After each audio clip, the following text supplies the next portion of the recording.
Now here's something that I will never understand why people do. It gets on my last nerve. It's one of my pet peeves out here. It's that he's going the wrong way through the fuel lanes. Now some might say, "Oh well, that's not really that big of a deal." But here's the big deal. It holds everybody. It completely negates that entire fuel island. You can't use it because if you pull up in front of him, then he can't get out. So it completely makes that fuel island useless until he is done and leaves.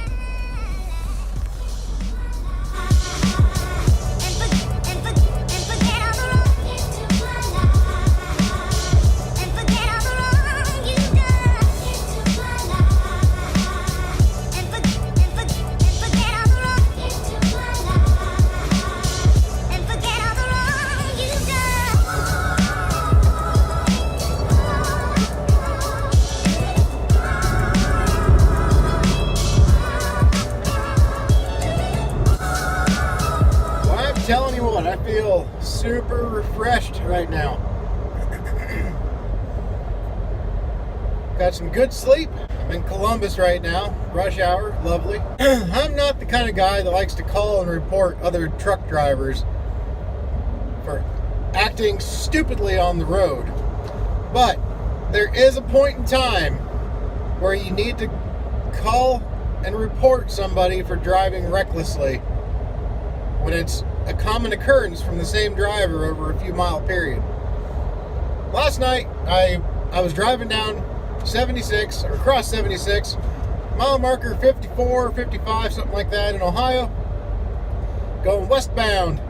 And this guy was riding in the hammer lane, and nobody was beside him in the right lane. He was just riding there, going 65. I got a 70 mile an hour truck. And I was waiting for him to move out of the way because I hate passing people on their blind side. I just don't like doing that. And I hate it when people do it to me. And to me, it's just kind of a sign of disrespect. Unless you're an idiot like this guy was and you're just riding out there in the left lane for no reason. So, after a short bit, I went ahead and moved over to the right lane and I started to pass him. And he came right over into my lane. No signal, no nothing. And put me almost into the ditch. I was riding the shoulder for a minute. Luckily, there wasn't anybody on that shoulder, which if there was, I wouldn't have been over there in that right lane to begin with. But he pushed me over onto the shoulder. I laid on my air horn for a good 10 seconds. And he finally moseyed on back over to the left lane. I stayed right next to him. And he sped up. So apparently his truck wasn't governed at 65. He could go faster if he wanted to. And then he started to actually go faster than me. So his truck was actually faster than mine, which is another thing that annoys me. You know, he could have been going faster than me the whole time, but he just wasn't. You know, I mean, it's like if you don't want me to pass you, if you don't want a 70 mile an hour truck to pass you, then go 72. He got a little bit, he wasn't quite completely past me yet. And all of a sudden, he veers off into the median, almost hitting the grass or the guardrail that was right there in the median. Then jerked the freaking wheel back so hard into his lane that I thought he was gonna roll it over. It wasn't pretty. It scared me even more. I wasn't expecting him to pull out of that one.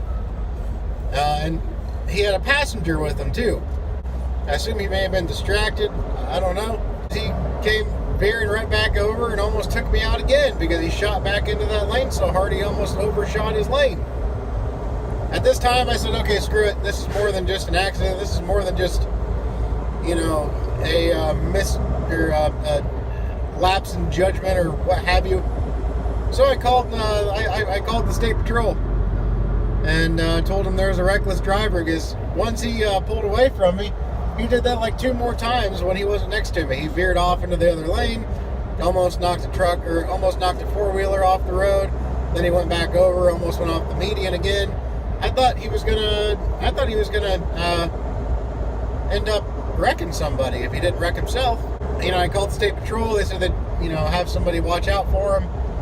Unfortunately, I didn't get the truck number or the name on the side of the truck, and there was no marking on the trailer other than the trailer number, 5193. 5913. I still remember that damn trailer number. And, I called the police, let them know what was going on. And I saw a state trooper. They said they were going to watch for him. I saw a state trooper going the opposite way with a spotlight shining into our traffic. So I assumed he was looking for the guy because I told him exactly what kind of truck it was. I said it was a white Volvo 780 with a big moose bumper grill guard up front. But I just couldn't get the name. I said I do remember that the lettering was at least like a light green, almost like a teal. The state trooper had his spotlight shining over, into our lane, into our direction of traffic. So I can only assume he was looking for the guy. And then the state trooper got to a turnaround, and he pulled into that turnaround. And I thought he was going to come over and come after the guy, but he never did. And then later on down the road, the guy slowed down again, and I decided, you know what? I'm going to just go ahead and I'm going to try to catch up to this guy and get the name on his truck and call his company. I've never done that before. I've never called a company to report a driver because, things happen.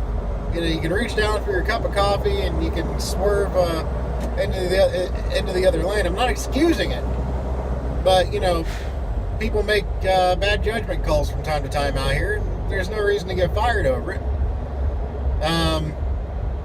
But he was doing it over and over and over, and like I said, almost took out about 2 or 3 vehicles, me included. So I called. I got up next to the guy, and it was Baco. I think that's what it was, right? What was it? I can't remember it now. It's probably still on my Google history. But I ended up stopping, and I got all the information on the truck. They were out of Strongsville, Ohio, which is about where we were in that area. And called them, and nobody there, not even dispatch. So I left a voicemail on the dispatch and told them all about it. Told them that I've already called the authorities on their driver, so they might want to deal with it. And they never did.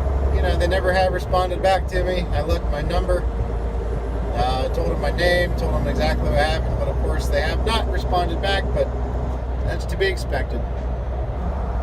But just don't, when you're out here, things like that happen. And, as a driver, we try to give other drivers the benefit of the doubt. At least I do. But when they do stupid maneuvers like that over and over again, the benefit of the doubt goes out the window, and it's all about making sure that everybody else remains safe and do whatever you can to get him off the road. Running people off the road like he was doing there was no excuse for it. I hope the company dealt with him. If they want to have drivers like that on the road and not deal with it, that's on them. Just gotta be driving those driving those FMCSA scores through the roof on their own company, I guess.